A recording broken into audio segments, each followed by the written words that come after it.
2026 தேர்தலை குறிவைத்து தமிழக வெற்றிக் கழகம் அடுத்தடுத்த கட்ட பணிகளை மும்மரமாக செய்து வருகிறார்கள். குறிப்பாக விஜய் நடிக்கும் புதிய படத்தினுடைய படப்பிடிப்பு மார்ச் மாதம் முடிவடைகிறது. தமிழக வெற்றிக் கழகம் தொடங்கப்பட்டு ஓராண்டு நிறைவு பெற இருக்கும் நிலையில தற்போது கட்சிக்கு இதுவரை மாவட்ட செயலாளர்கள் நியமிக்கப்படவில்லை.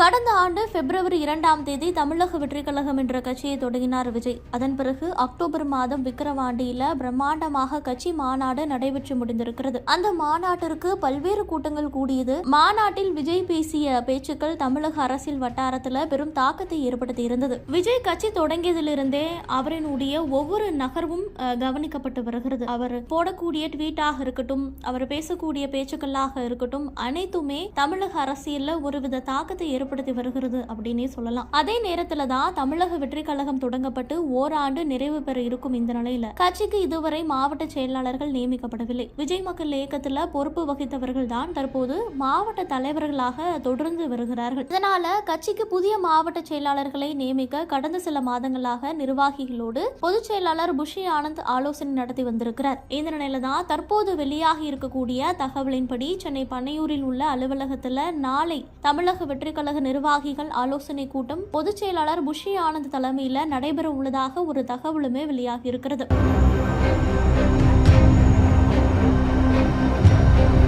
இந்த கூட்டத்தில் பங்கேற்க மாவட்ட தலைவர்கள் மற்றும் அணி தலைவர்களுக்கு அழைப்பு விடுக்கப்பட்டிருக்கிறது. மாவட்ட செயலாளர்கள் குறித்து விரைவில் அதிகாரப்பூர்வ அறிவிப்புமே வெளியாக உள்ளது என்ற ஒரு தகவலும் வெளியாகி இருக்கிறது. இந்த கூட்டத்தில் தமிழக வெற்றிக் கழக தலைவர் விஜயும் பங்கேற்க வாய்ப்பு இருக்கிறது அப்படின்னும் சொல்லப்படுகிறது. ஆனாலும் இன்னும் அதிகாரப்பூர்வ அறிவிப்பு வெளியாகவில்லை. மேலும் மாவட்ட செயலாளர்கள் பட்டியலில் பெண்களுக்கு குறிப்பிடத்தக்க இடங்களை ஒதுக்க வேண்டும் என விஜய் அறிவுறுத்தி இருக்கிறார். மாவட்ட செயலாளர்கள் பட்டியல் வெளியான பிறகு வட்டார ஒன்றிய அளவிலான நிர்வாகிகள் நியமிக்கப்பட இருக்கிறார்களாம். இதன் பிறகு கட்சியின் முதல் ஆண்டு தொடக்க விழா பொதுக்கூட்டத்தை சென்னையில் நடத்த விஜய் திட்டமிட்டுள்ளதாகவும் ஒரு தகவல் வெளியாகி இருக்கிறது.